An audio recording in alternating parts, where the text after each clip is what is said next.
This is Tim Bryce with my column entitled 44 Years of Pride. It is anniversary time once again. Our company is celebrating our 44th year. We were originally founded as M. Bryce and Associates, Inc., or MBA, but was eventually absorbed by our M&JB investment company over time. Although M&JB is our legal name, every now and then we accidentally answer the phone as MBA. Some habits are hard to break. Our flagship product is the Pride methodologies for IRM. The initials IRM stand for Information Resource Management, which is concerned with designing, developing, and reusing the resources needed to support the information needs of an enterprise. The concept is very much akin to MRP, Materials Resource Planning. At first, Pride was concerned with just system design, but blossomed into three distinct methodologies for enterprise engineering, information systems engineering, and database engineering. Project management was also included.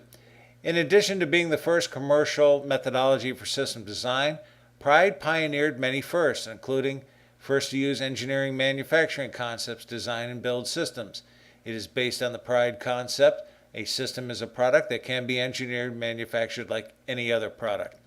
As logical as this may sound, it goes against the grain in the programming world where people only comprehend coding and compiling, not products. First to embrace a data management function and supporting data dictionary to capture and reuse information resources, later renamed the Information Resource Manager. Data management was likened to the parts department for assembly lines. This all became an integral part of the design and development process. We were also the first to automate system design, including the logical database. Unlike case tools, which provided a pictorial interface to design software, ours designed the system by inference of the information requirements. If the requirements were right, the system design was right.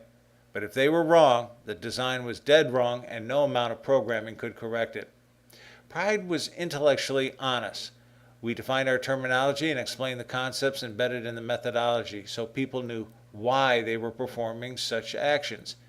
We never put anything into our products we couldn't articulate as to its necessity. If we learned anything over the years, though, it was common sense is not very common. To illustrate, whereas Pride promoted the concept of managing from the bottom up, a Theory Y form of management designed to empower workers and make them responsible for their actions, the truth remains companies prefer to manage top down, which is a Theory X autocratic rule, also known as micromanagement. We discovered certain workers did not like assuming responsibility for their actions, particularly programmers. Whereas systems people relished the independence, programmers viewed it as a threat should they not be able to deliver their programs on time and within budget.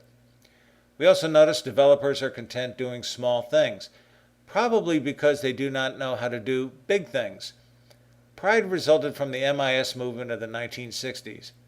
Management information systems were large-scale, mainframe-based systems attempting to automate the operational needs of a business with some basic management controls thrown in. Over time and many disasters, companies resigned themselves that designing such systems was no longer feasible as nobody understood systems theory.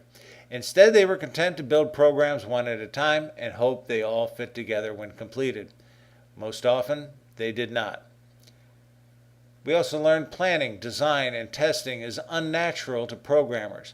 Instead, they only seem to understand coding and producing a clean compilation.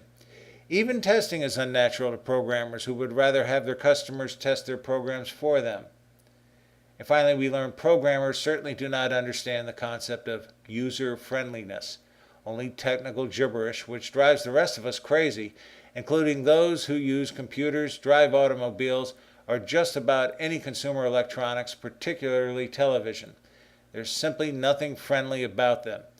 If it is a matter of doing what is best for the end user and doing what is expedient from a programming perspective, the user will always suffer. I see nothing intuitive in their programming unless they are instructed otherwise. And for all of you who doubted us, yep, we're still here. There are thousands of ways to write software, but there's only one correct way to design systems. Pride, the science of information resource management. So here is to 44 years of software for the finest computer, the mind. Who'd have thunk it? Friends, keep the faith. This is Tim Bryce in Palm Harbor, Florida. Follow me on the internet at timbryce.com.